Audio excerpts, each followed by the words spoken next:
Sebelum cerita dimulai, jangan lupa like dan subscribe, karena setiap malam akan ada kisah baru yang menemani harimu. Ambil posisi nyamanmu, tarik napas perlahan, dan sebelum malam semakin larut, kisahnya dimulai. Pernahkah kamu membayangkan berdiri sendirian di tengah malam, di antara bangunan batu kuno yang telah berdiri selama lebih dari 1000 tahun? Angin berhembus pelan, membawa suara yang samar, dan di kejauhan, bayangan candi menjulang diam, seolah sedang memperhatikan. Di tanah Jawa yang menyimpan kejayaan sekaligus misteri, kerajaan itu adalah Mataram kuno, sebuah kerajaan yang tumbuh di antara gunung-gunung megah, di bawah bayang-bayang Gunung Merapi, yang kadang tenang dan kadang menghancurkan segalanya. Kisahnya dimulai dari sebuah prasasti tua, yang dikenal sebagai Prasasti Canggal. Dan dari sanalah cerita panjang ini dimulai. Kerajaan Mataram kuno atau Medang berdiri sejak abad ke-8 di tanah Jawa, dipimpin oleh Raja Sanjaya. Kerajaan ini berkembang di wilayah subur, di sekitar lereng Gunung Merapi dan Merbabu. Tanahnya kaya, airnya melimpah, membuat kehidupan berkembang pesat. Mataram kuno dipimpin oleh dua dinasti besar, Sanjaya dan Syailendra. Keduanya memiliki keyakinan berbeda, namun hidup berdampingan, kadang bersaing, kadang juga bersatu. Melalui hubungan pernikahan politik dari masa Syailendra, lahirlah mahakarya luar biasa, Candi Borobudur. Sementara dari masa Sanjaya, berdiri megah, Candi Prambanan. Namun, kehidupan di Mataram kuno tidak hanya tentang raja dan candi. Di pagi hari, para petani berjalan menuju sawah dengan langkah tenang. Kabut tipis menyelimuti ladang, dan suara alam mengiringi mereka. Di dalam kerajaan, para pendeta membaca doa, sementara para pemahat mengukir batu demi batu, perlahan mengubahnya menjadi kisah abadi.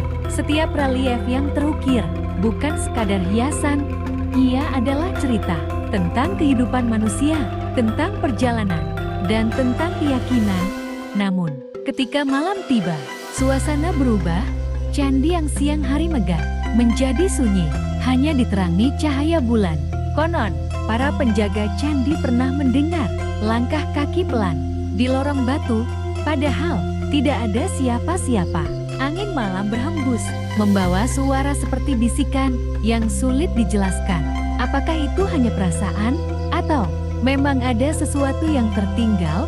Waktu terus berjalan, hingga pada masa Empu Sindok, pusat kerajaan dipindahkan ke Jawa Timur, diduga karena letusan Gunung Merapi dan juga konflik politik. Perlahan, wilayah lama ditinggalkan, candi-candi yang dulu ramai menjadi sunyi, tertutup abu, ditelan hutan, dan dilupakan selama ratusan tahun.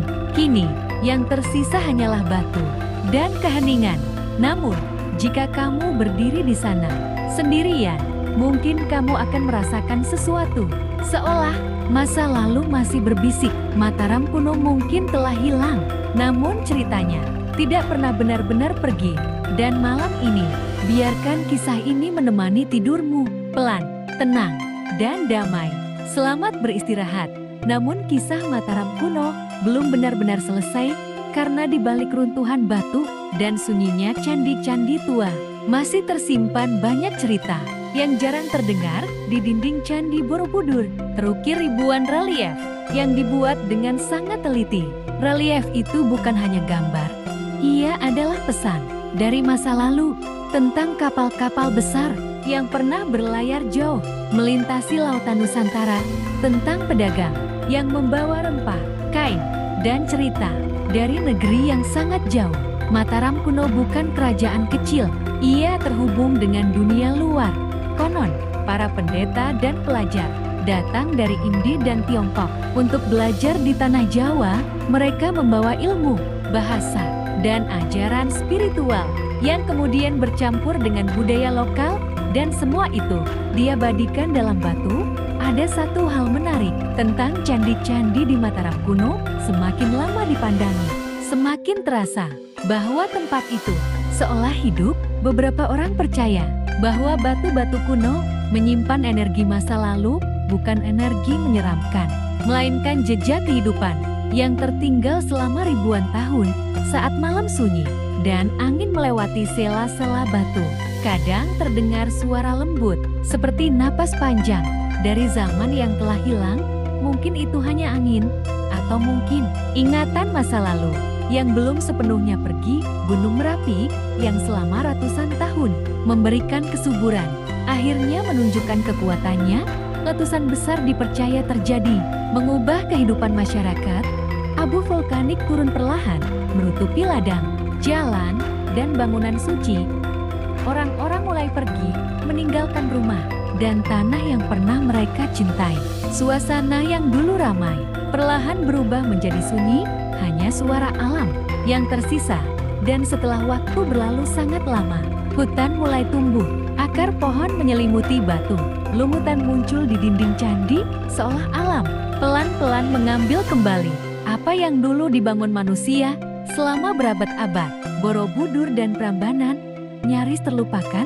Banyak orang bahkan tidak tahu bahwa di balik hutan lebat berdiri bangunan raksasa, peninggalan leluhur mereka sendiri. Hingga akhirnya, pada masa kolonial, candi-candi itu ditemukan kembali, semak dibersihkan, tanah digali perlahan, dan untuk pertama kalinya, setelah ratusan tahun tertidur, relief-relief kuno kembali melihat cahaya matahari. Bayangkan perasaan itu saat wajah-wajah Buddha yang lama tersembunyi akhirnya muncul kembali. Dalam diam, ada suasana yang berbeda saat berada di Borobudur pada malam hari. Langit gelap membentang luas dan udara terasa dingin. Tidak banyak suara, hanya angin dan langkah kaki pelan. Batu-batu candi terasa tenang, namun juga misterius. Seolah tempat itu masih menjaga sesuatu. Sebagian orang datang untuk berdoa, sebagian lagi datang hanya untuk merasakan ketenangan. Dan anehnya, banyak yang berkata hal yang sama, bahwa di sana mereka merasa sangat kecil di hadapan waktu. Kini, Mataram kuno memang telah lama hilang, rajanya telah tiada, istana mereka telah menjadi tanah, namun warisannya masih berdiri. Candi-candi itu tetap bertahan, melewati hujan, gempa, letusan gunung, dan perjalanan waktu. Ia menjadi pengingat bahwa manusia pernah menciptakan sesuatu yang begitu indah, hingga mampu hidup lebih lama dari penciptanya sendiri. Dan mungkin itulah alasan mengapa tempat-tempat kuno selalu terasa berbeda, karena di sana masa lalu belum benar-benar diam.